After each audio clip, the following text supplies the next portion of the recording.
You ever scroll through your feed and notice those people on your friends list who are kinda always there, but also not there? They'll watch your stories, maybe throw you a like once in a blue moon, but they never, ever post. No new profile pic, no vacation photos, nothing. It's like they're ghosts in the machine. It really makes you wonder, right? I mean, in a world that's practically built on sharing and getting attention, why would anyone choose to be a ghost? Well, let's get into it, because psychology has a pretty fascinating answer that's probably not what you're thinking. Okay, so our first instinct is to slap a label on them. We think, oh, they must be shy, or maybe a little antisocial, or, maybe their life just isn't that interesting. But here's the twist. The psychological reality is often the complete opposite.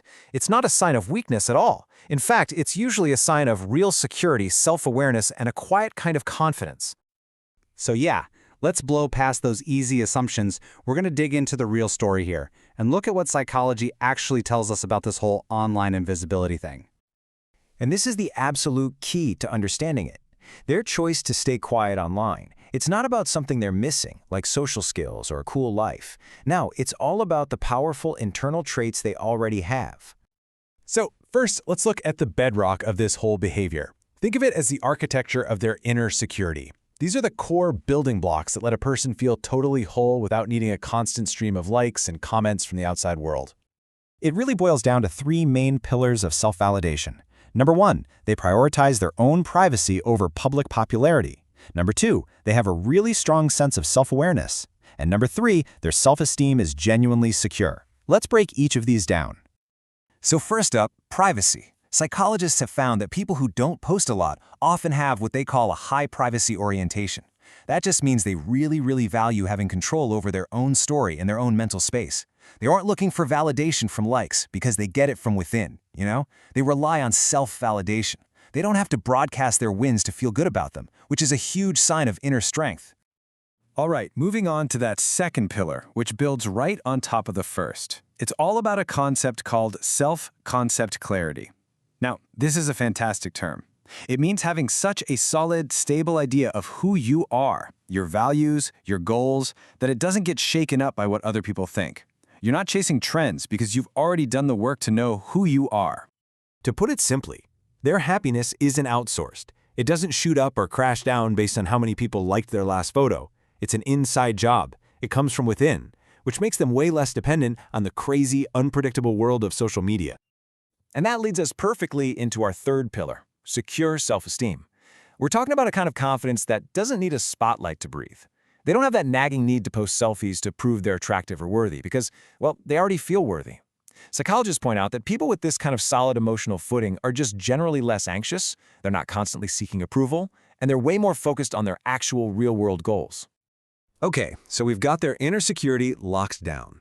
Now let's switch gears and talk about how they actually see the world. It's different.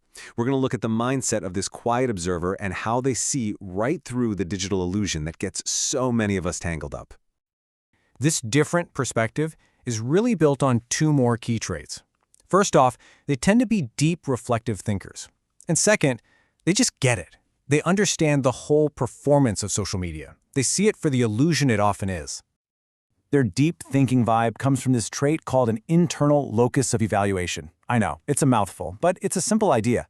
It just means they use their own internal scorecard to judge themselves, not the crazy, ever-changing opinions of others. They'd much rather have one authentic, meaningful conversation than 100 superficial likes. And because they're guided by that internal compass, it lets them see social media for what it so often is, a show, a performance. They're totally aware that what we see online is just the highlight reel, the curated, edited version of someone's life, not the full, messy, beautiful reality. And this gets right to the heart of what psychologists call social comparison theory. This quote just says it all. On social media, quote, people constantly measure their worth against others' highlight reels. Our quiet observers, they see this trap. They know it's a game you can't win, and it's totally draining. So by staying quiet, they're making a very conscious, very deliberate choice. They are actively opting out of that endless, toxic comparison cycle, mostly to protect their own mental health. When it comes down to it, they choose their own inner peace over a public performance, every time. All right, let's bring all this home. What we're really talking about here is a whole new definition of strength for the digital age. It's the unique and honestly powerful confidence that comes from being perfectly comfortable with being unseen. So what's the real story?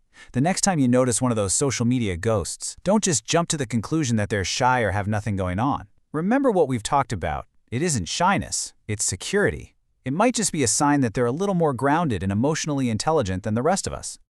Because at the end of the day, they don't need to be seen by an audience of hundreds to feel seen and valued as a person. And that right there, that's the real stuff. That's confidence. So, that kind of leaves us with a big question to chew on. In a world that is screaming at us 24/7 to perform, to post, to be seen, what does real, genuine confidence actually look like to you?